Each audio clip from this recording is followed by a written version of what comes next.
Ousmane can finish what he starts, he will be one, if not the best player in the world. Ousmane Dembélé or Lamine Yamal? Who's going to win? Dembélé. Too young of a player to be having muscle, soft tissue injuries time and time again.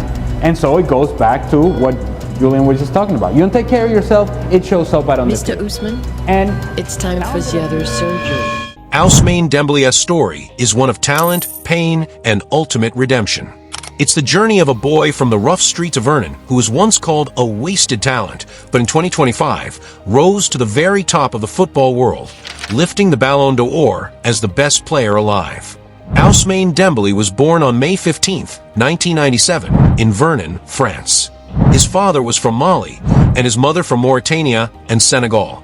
Money was tight, but the family's bond was strong.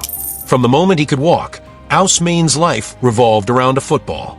He played barefoot on rough concrete pitches, dodging stones more than defenders. His mother, Fatimata, was his biggest supporter. She saw something special in him long before anyone else did. She pushed him to stay focused, even when times were hard. As a kid, Ousmane didn't just play football, he studied it. He mimicked Ronaldinho's tricks, watched videos of Neymar, and practiced shooting with both feet. The streets became his training ground, and creativity became his signature. The first breakthrough.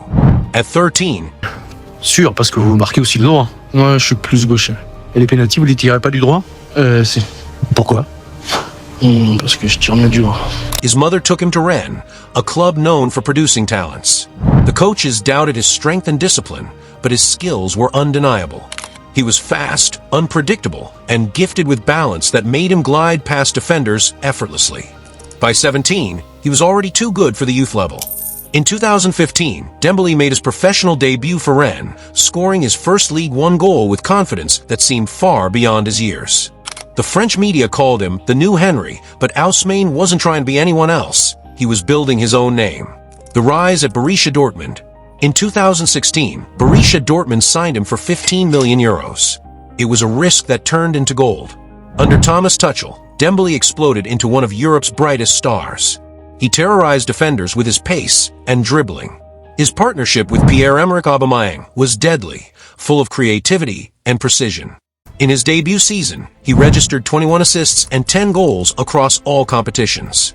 That season, Dortmund lifted the DFB Pokal, and Dembélé was named Bundesliga Rookie of the Year. Europe's elite began circling, and soon, one of the biggest clubs in the world made their move.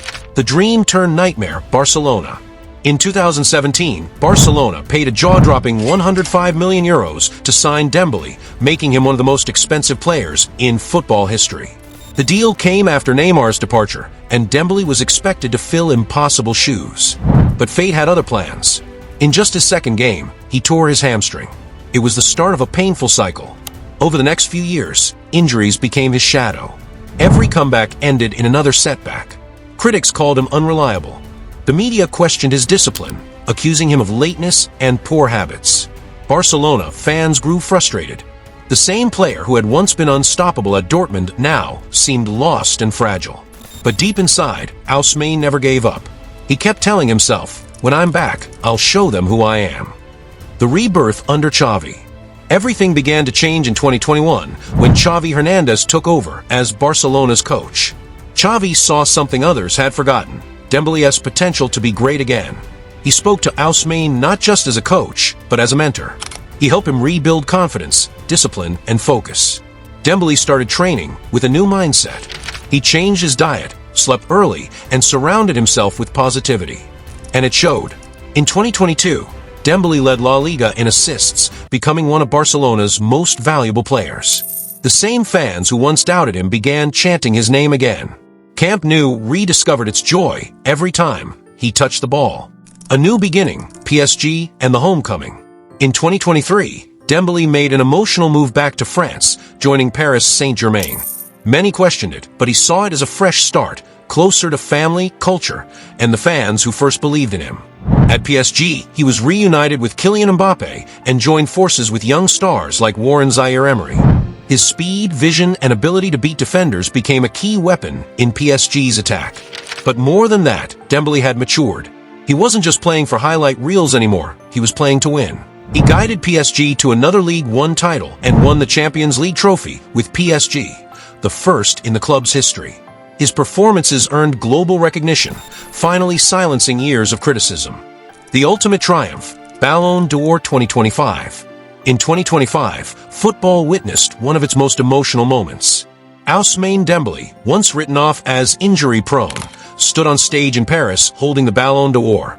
Tears filled his eyes as he thanked his family, his coaches, and especially his mother, who had believed in him when no one else did. He became the first French winger to win the award and the sixth Frenchman to win the Ballon d'Or, having won it in 2025. He is the second Frenchman to win the award in the 21st century, after Karim Benzema in 2022. That night, Ousmane said, "I've fallen many times, but each time I stood up stronger." This is for every kid who's been told they won't make it. It wasn't just a personal victory, it was a statement to the world. A symbol of how resilience can rewrite destiny. The national hero. For the French national team, Dembélé became a leader. He was no longer the quiet kid who struggled with injuries. He was a role model for the next generation. He played a crucial role in France's campaigns, using his experience to mentor younger talents and showing that skill means nothing without consistency. Fans admired him not only for his dribbles and assists, but for the humility and discipline he now carried. The man behind the player. Off the field, Dembélé is reserved. He rarely gives interviews and avoids drama. He married his longtime partner in 2022, and fatherhood brought peace into his life. Friends say he's happiest when spending time with family or joking with teammates. His faith keeps him grounded. He prays regularly and supports charity projects for children in Africa. Behind the fame, he remains the same boy from Rennes, shy, kind, and deeply loyal. Legacy and the road ahead. As of 2025, Ousmane Dembélé stands at the peak of world football. The boy who was once labeled fragile has become a symbol of perseverance. From the streets of France to the Ballon d'Or stage, his story is a lesson in never giving up. At 28, Ousmane Dembélé is entering the prime of his career, fresh off leading PSG to their first ever Champions League title in 2025. Now he's fully focused on adding more silverware for both Paris Saint-Germain and the French national team. But even if he stopped playing football today, his legacy is already secure.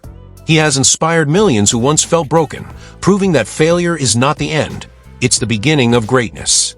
Ousmane Dembélé's story reminds us that true champions aren't made in comfort. They're forged in struggle, rebuilt in pain, and crowned only when they've conquered themselves. If you enjoyed the story of Ousmane Dembélé's rise, fall, and ultimate triumph, don't forget to like, share, and subscribe for more powerful football documentaries.